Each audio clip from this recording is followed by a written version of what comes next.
This is not a werewolf story by Sandra Evans, Chapter 11. A recipe for a hero. Monday morning. I wake up to the sound of the madrona branch scraping back and forth across the window. Rain spatters, the wind howls. My first thoughts are wolf worries. I hope White Wolf is dry and warm under our ledge. I hope she ate the rabbit.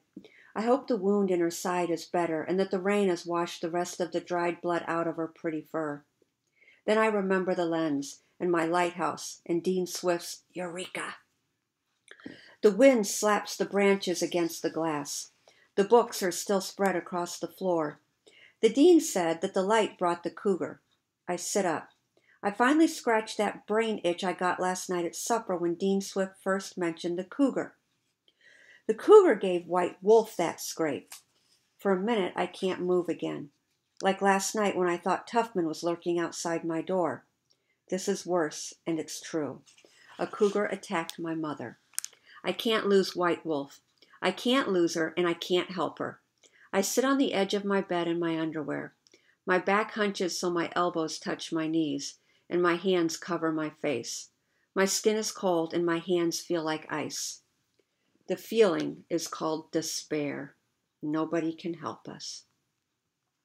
In the dining hall, I grabbed 3 boxes of cereal. Raisin Bran, granola, and Lucky Charms cover the 3 major food groups: fruit, fiber, and marshmallows. I need sustenance. I need a plan. I need to think this through. I have to push past about 10 kids to get to my usual seat. Vincent is on the stool next to it, and as I set my tray down, he lifts his jacket off of my stool without even looking at me.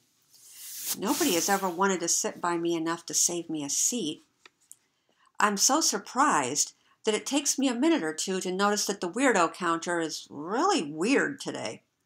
Kids from all the groups are hanging around, holding trays filled with their dirty dishes, listening to Vincent tell a story. Their fingers are white and blue from gripping the trays, and I can tell by how they shift from one foot to the other that they're tired of standing, but they don't want to miss a word. After Vincent finishes talking, and while everyone is repeating the punchline, he turns to me. Without saying a word, he pulls a plate from his tray and puts it on mine. Then he turns back around to answer some dumb question. It's a plate full of bacon and sausage and ham. I haven't had hot food for breakfast in forever. It's cold by now, sure, but it was hot once, and that's good enough. I don't say much. Vincent doesn't seem to mind. Everyone's listening, but after a while I get the feeling he's telling his jokes for me.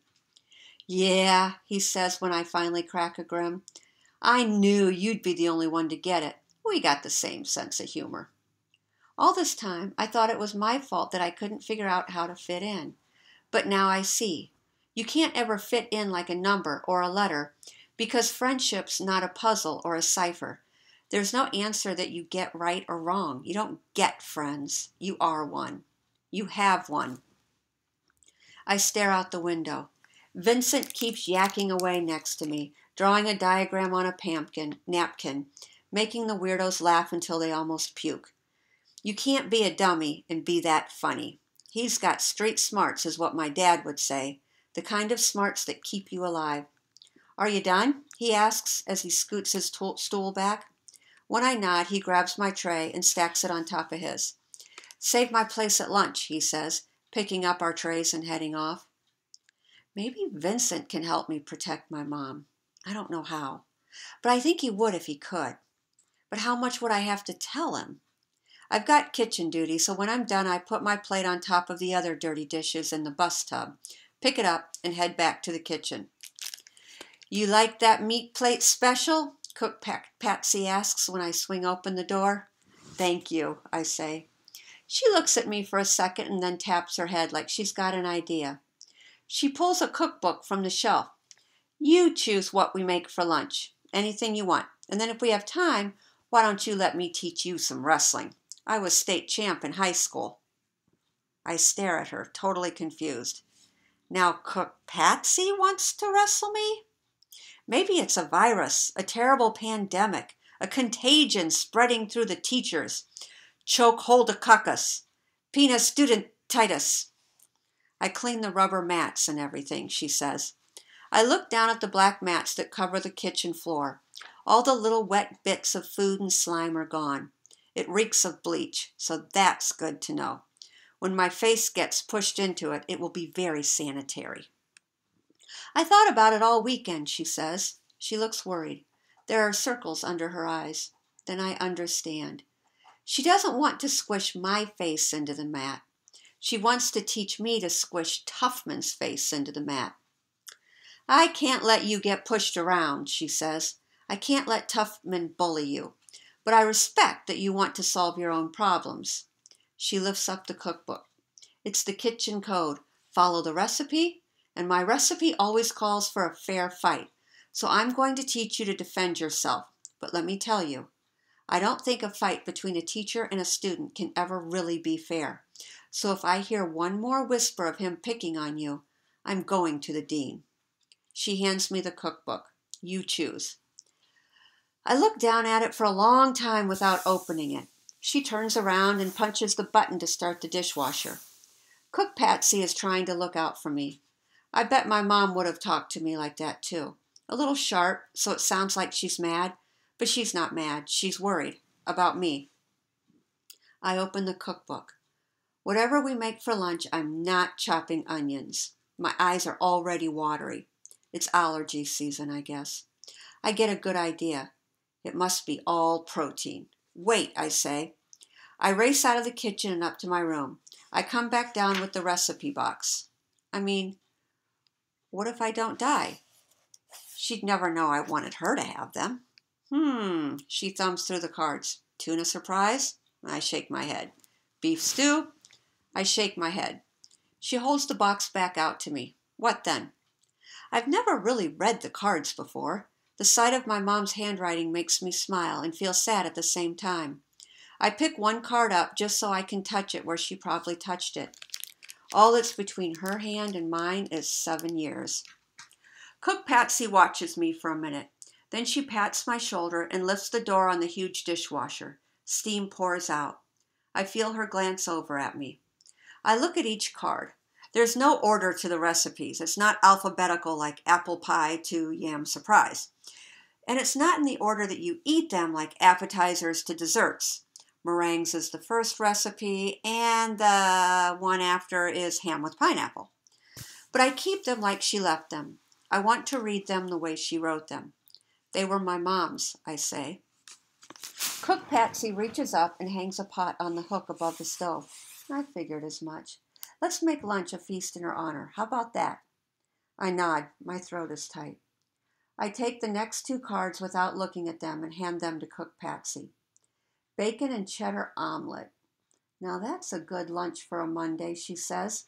And island cobbler for dessert. She sets the cards down on the counter and opens the fridge. She goes back to read the cards. She looks up at me. A long line appears between her eyes. I can tell she's really thinking about what she wants to say.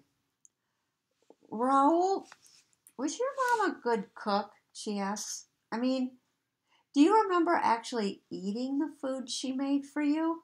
I shrug. Because I want you to take a look at this and tell me if it sounds right. Maybe it's her handwriting. I look at the recipe for island cobbler. 3 pineapple, 2 sprigs mint, 4 oranges, 1 egg, 3 cups milk, 2 teaspoons cinnamon, 3 ounces liver, 7 cups blackberry, 1 cup sugar, 7 pats butter. When I get to the 3 ounces of liver, I make a face. Yeah, right? You don't often see liver show up in a dessert recipe. Or a question mark either. Cook Patsy looks like she doesn't know what to say. I'm sure she was really good at lots of other stuff, she says after a minute. I close the box. She was good at being my mom. In honor of my mom, we decide to make grilled cheese sandwiches and canned tomato soup for lunch. Then Cook Patsy teaches me a couple of really good moves. The main thing, she says, is to be aggressive. Don't let him choose what's going to happen next. You choose. After kitchen duty, I go up to my room. My mom was a rotten cook. Maybe it's weird, but this makes me happy. I know something about her now. Something only her kid would know about her. something only I could tease her about. It's like Sparrow and his grandma's Dutch soup. I've got a joke with my mom now, too. I keep thinking about it, shaking my head. Liver and dessert. No wonder she messed up the recipe to change herself back.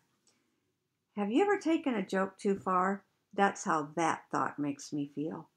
Bad and sad, like you would if you were teasing someone and took it too far. How do I get her back? The question aches like a bruise. And how do I protect her from the cougar until I figure it out? Last night, it sounded like Dean Swift thought the cougar had something to do with the lens. My books are still spread out all over the floor. It sounds crazy, but I go ahead and look for words like measurements and formula in some of the BOBs. That's what Miss Turn calls the back of the book.